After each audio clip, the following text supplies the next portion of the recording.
Hello, I'm Jack Grady, and on behalf of the Archives and History Committee of the First Baptist Church on the Square in LaGrange, Georgia, we welcome military veteran Allyson Cook, and we thank her for her service to our country and to our church. Allyson, welcome this morning. Thank you so much for your willingness to come and share a bit of your experience, your story of your time in the military. Let me ask you at the outset about what time it was that you served. I know that it was in more recent times, but what period of time was it? I actually enlisted in 1986, and I was in the reserves until 2005. Got out really in January of 2005. Okay, all right. So you'll tell us more about the experiences that you had, I know, in a moment, but let me ask you a couple of questions about your basic training and how things got going with you.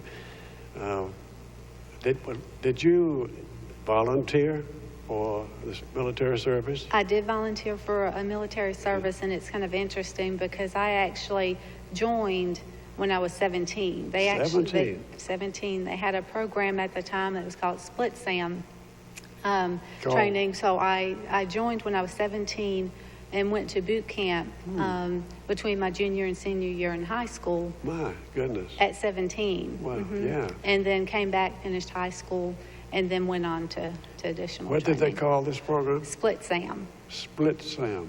Yeah, and I could not, I don't know, what that was, what it referred to, what it was, but yes, and they don't have that program obviously anymore. And they didn't have it years ago.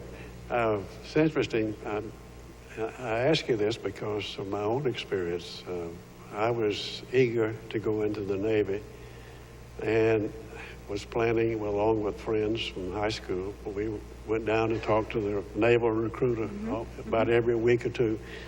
And we were just eager to go. And at 17, almost 18, I was getting ready to graduate from high school.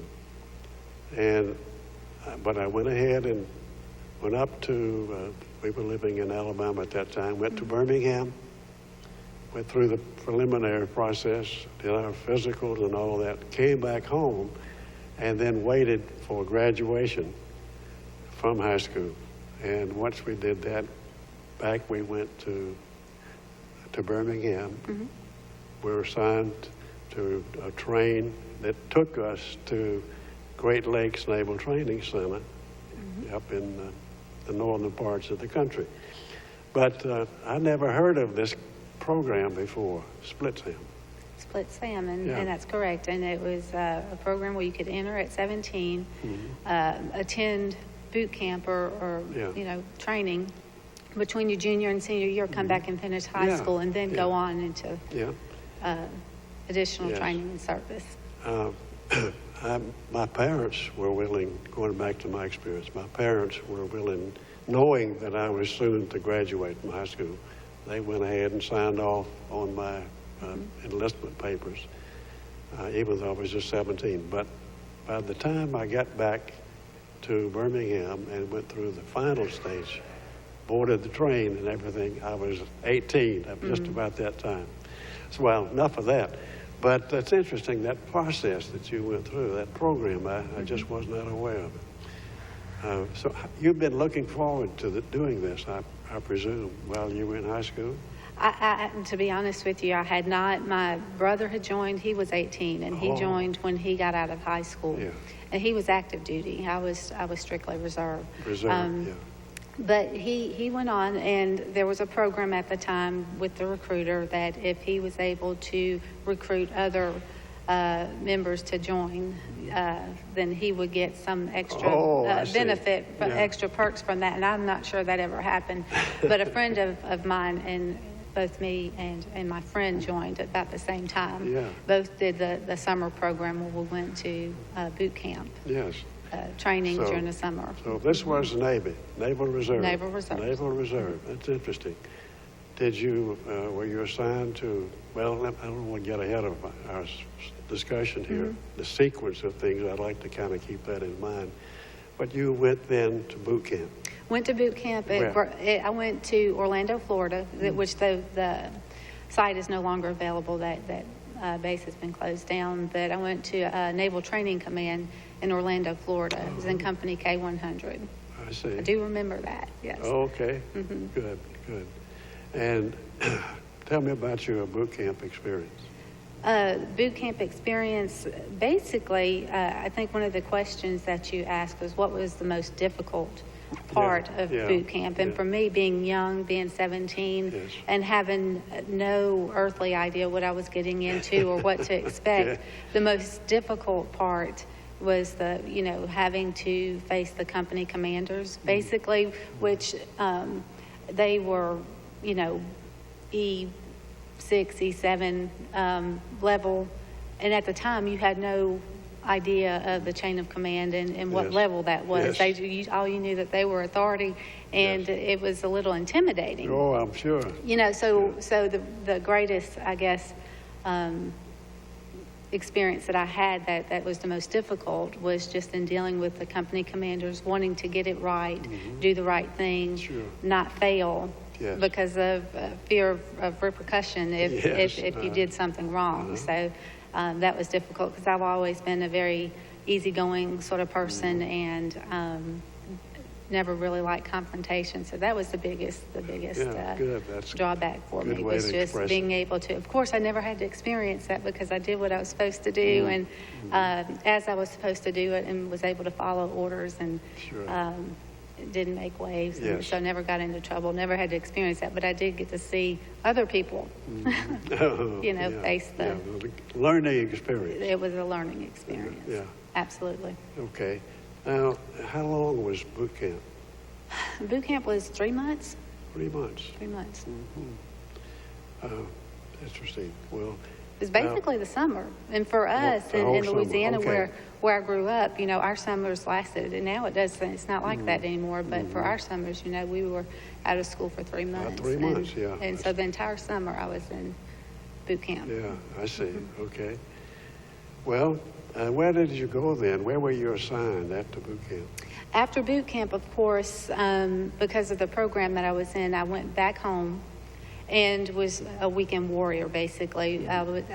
My training site was in Baton Rouge, Louisiana, in the Naval Reserve Center. And so for 1 weekend out of the month, I would attend training at the Naval Reserve Center in Baton Rouge. And I finished my high school year doing that, and then being on active duty 2 weeks out of the year, because that's a part of the reserve component, is that 2 weeks out of a month, and then 2 weeks 1 week in a month, 2 weeks a year of active duty. I see. And so I finished there in Baton Rouge, and then went on after I completed high school. Then I went to A school, which was Hospital Corps School, and that was in Great Lakes, Illinois. And what did you call it? A school. A school. A, like the letter A. Oh, okay. A school. A school. And that's where I received training in the Hospital Corps. I see. So you were assigned then to a specific area of responsibility as Hospital Corps. In the Hospital Corps, yes, a hospital corpsman. Corpsman, okay. Good for you. And where were you? Where did you serve? Actually, because I was reserve. My whole time in service was strictly reserves, except for times of mobilization. I was reserve, and I moved around a lot because at the time, my husband was also military. And after leaving Great Lake, Illinois, we went to Millington, Tennessee, and from Millington, Tennessee to Jacksonville, North Carolina, and from Jacksonville, North Carolina to Denver, Colorado, and then finally to Jacksonville, Florida. Okay. Is where we finished up. Yes. It's interesting. 2 of those places you named, I was located myself. Exactly. Boot it's a small camp at world. Great Lakes. And then you mentioned Millington, Tennessee. And during my career, much later, after I was in the Navy, of course, Jean and I, our family lived in Memphis. So Millington is suburban Memphis, I guess you could say. I really think, that's a place where we started out, was Okay. Millington. I see. Okay. And what were your duties there when you were? The majority of the time that I served as a hospital corpsman was served not in hospitals necessarily, but in clinics, providing medical services and administration to both active duty, reserve, and their dependents. Okay. And dependents. Yeah, that's interesting. So, what was going on in the world during that much of the time that you were in the Naval Reserve? Well, other than Operation Desert Shield and Desert Storm, and then later on, Enduring Freedom, things were relatively calm. Being in the Naval Reserve component of the Navy, your life is essentially the same. You have your weekends of active duty and then 2 weeks out of the year. And other than that, you really do live a normal civilian life outside of serving during those periods. And then even at the time of Operation Desert Shield and then Desert Storm, the way that it happened at that point in time was that our whole unit was mobilized. Now, they mobilize individuals individuals of the reserve component for active duty service in specific areas of need.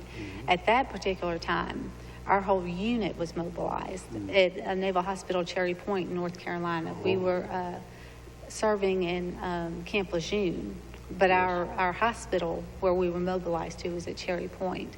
And so it was just kind of interesting, and I like the way that worked out, because we had already been working together on weekends, and then we would do our 2 weeks a year, working together as a team. So the majority of the staff at Naval Hospital Cherry Point had been already deployed to the Middle East to help in the field hospitals in the Middle East, during Desert Shield and Desert Storm. So our whole hospital unit was mobilized, and we went in and manned the hospital in place of the active duty that had been deployed. Yeah. Lejeune, was that That was a Marine base. That's what I was thinking. But my husband was attached to a field hospital unit, and that's why we were at Lejeune. Oh, I see. Okay. But my unit was actually Naval Hospital Cherry Point, which is a naval base. Okay, I got you. Now, describe for us a little bit, because I'm hazy on this,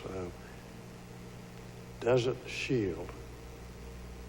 What was going on with Desert Shield? And and also followed up with Desert Storm.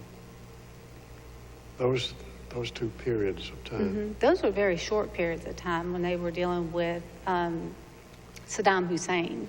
Okay, Iraq. In Iraq.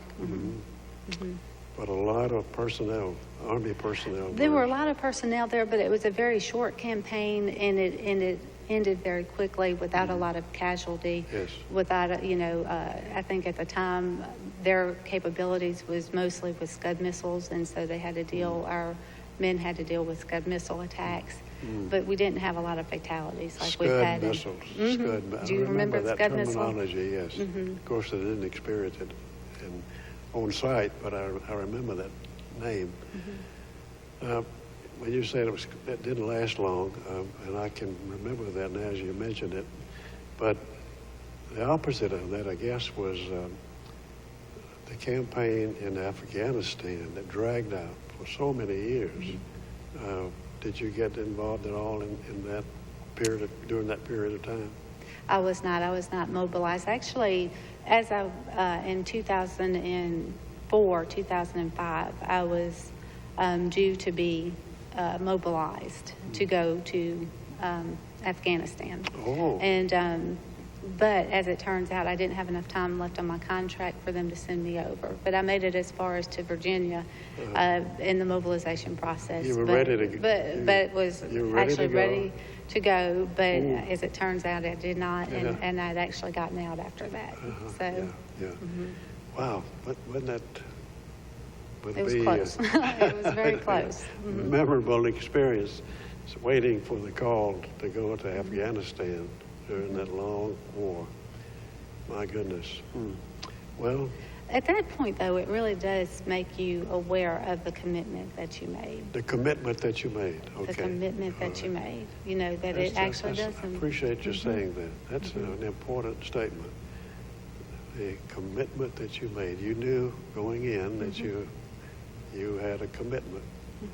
And you learn that. You may not even realize fully when you sign that contract, when you go in. I don't think anybody really fully realizes. Now, in today's day and time, you may, because it's so widely televised. I mean, you see all of the conflict going on around the world. So I think today, people have to be very aware that when you sign up, when you enlist, you know, you're very aware of what you're getting into. Yes. At that point in time, I'm not sure I was fully aware of what I was committing to, but over time, it became obvious that it was a commitment, yes. and that there was follow through involved. But you were ready to follow it, and as you've already expressed, you were ready to go.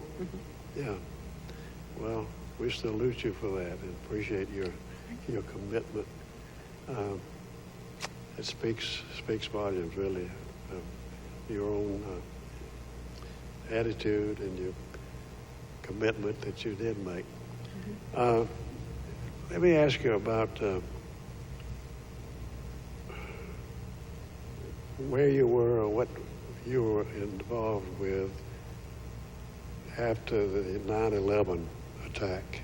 Were you already out of the military? I was not out, but you were still a part of the reserve. Still a part of the reserve, but I never, like I said, I did not. You didn't get called up. Only until that incident in right before I got out was I mobilized again. But like I said, there was not enough time left on my contract to follow through with that mobilization. That's right.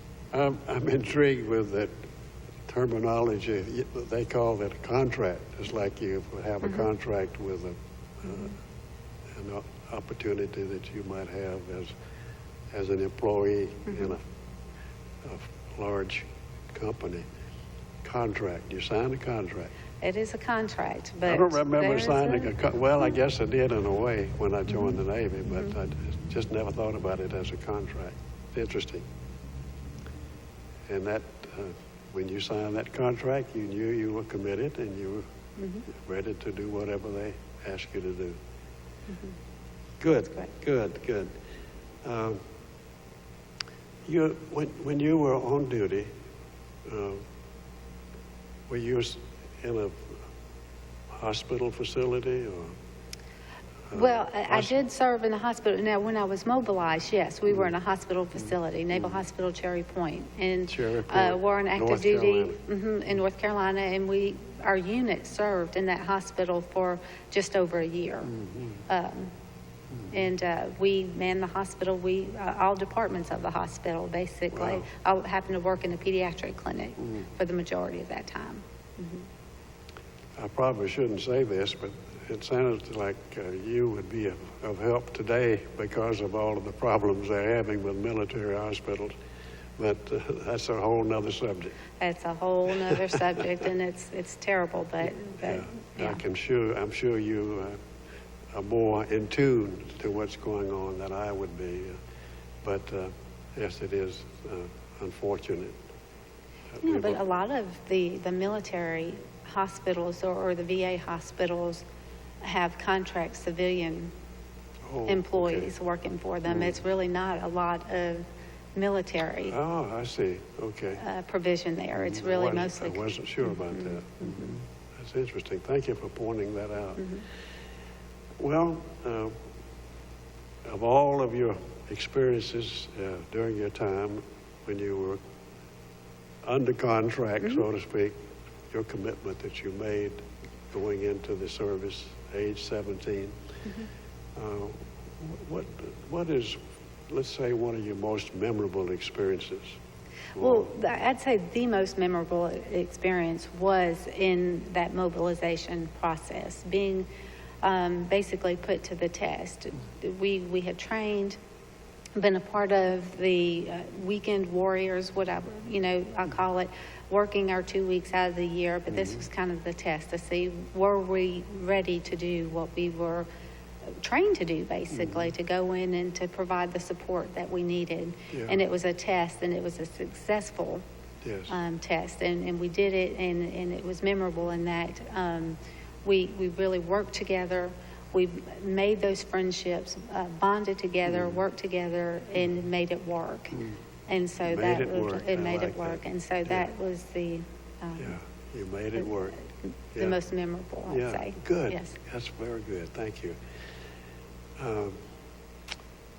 Well, do you think of anything else you'd like to share with us about your experience?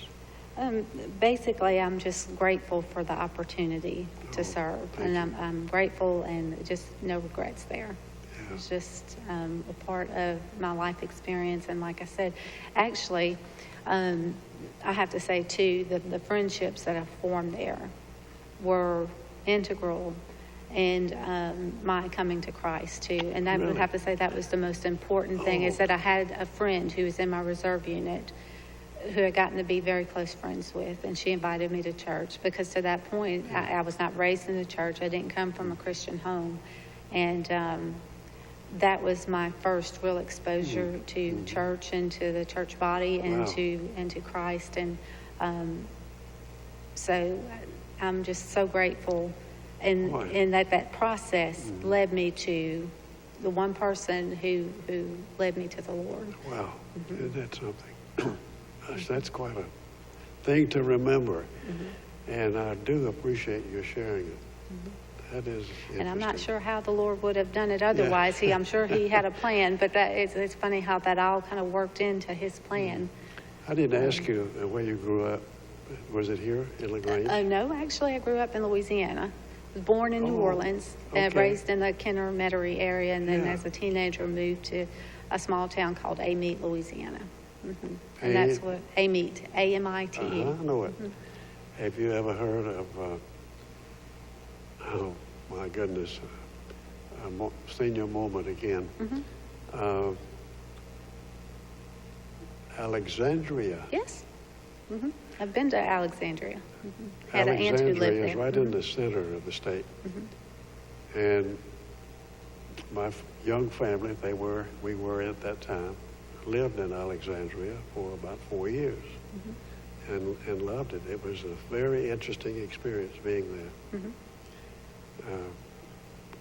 I worked in a whole area, like 5 parishes. As you know, the counties are referred to as parishes. That's correct. So I served 5 parishes in central Louisiana, but it was a fascinating experience. Yeah, but small world, isn't it? Yeah, it is. It really is. I'm world. glad you to know that you're from Louisiana. Amite, A-M-I-T-E. That's correct. Okay. I guess I used to think it was Amity, but it's Amite. Some interesting people in Louisiana, aren't they? Oh, yes. Yeah. I love to hear them talk. Well, anything else you'd like to share with us? I think that about wraps it up for me, but I thank you for having me here and for doing this. It's a wonderful opportunity. Well, thank you. Before I just thinking of something else. Once you've finished your contract, you no longer have any relationship to the reserve or military. You couldn't be called up now?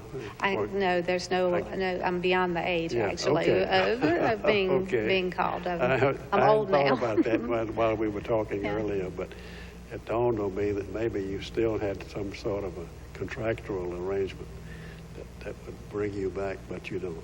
No, for many, there is a time period after you retire or after you leave military service. There is a time frame where you are, obligated. If they called you up, they could actually call you back to service. But no, I'm beyond that. Beyond that time. Okay. Okay. Well, I appreciate so much your willingness to come and visit with us this morning, and I wanted to thank you for that, and also to thank Paul Barnes, who actually is doing the recording of this interview. I call him our technical advisor because I know very little about technology myself, but he does. He knows it all.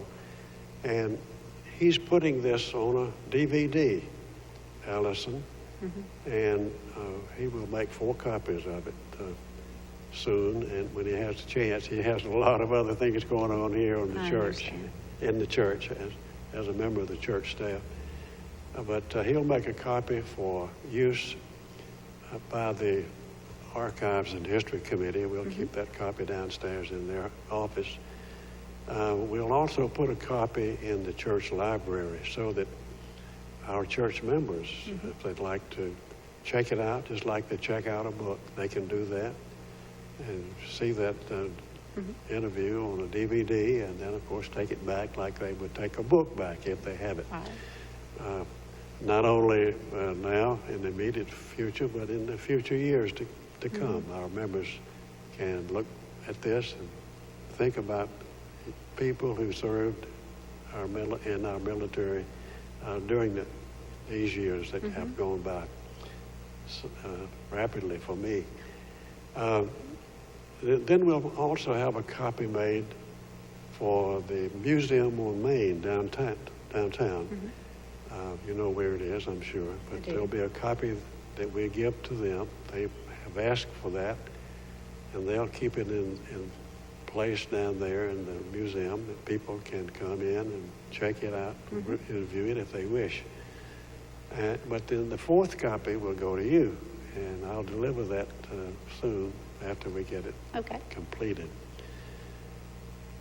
Anything else? I think we're good. Except the very warm and special thank you again for your willingness to come and tell us about this experience you had in the Naval Reserve. Yes, sir. Thank you for having me. Thank you so much. And best wishes to you and your family. You as well. Okay.